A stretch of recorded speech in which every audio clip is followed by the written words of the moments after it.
Hello, good morning everyone. Guys, William here. And share ko lang dito sa video na ito ay dito kasi ako nagstay nung nag-install ako ng electronic fuel management system ng Reelsoft sa Santo Tomas, Batangas. Nag-install ako doon sa CJP gas station.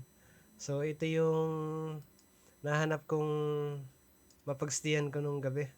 So bali 2 days din ako dito, 2 nights pala. So ang ganda nito guys, fully furnished siya, no? So yan, napakalawak.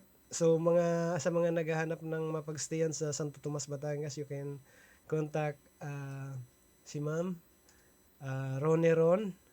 Um, Share ko lang tong Facebook niya or Messenger. You can message her directly, no? So napakaganda nito guys.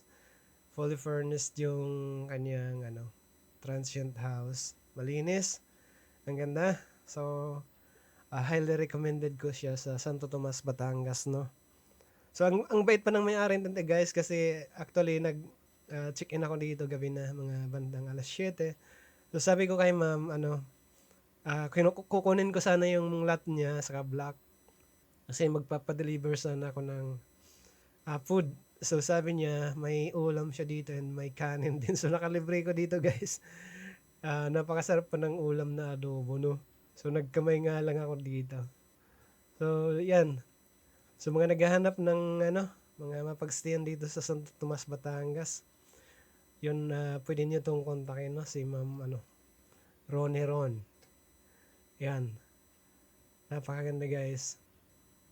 So yun lang, na-share ko lang tong na to kasi sa mga travelers, sa mga magbabakasyon malapit sa Santo Tomas or sa Santo Tomas, Batangas, pwede niyo tong i-avail, no. So napaka-affordable lang din naman niya. So yan, yan lang guys. Thank you for watching and God bless everyone.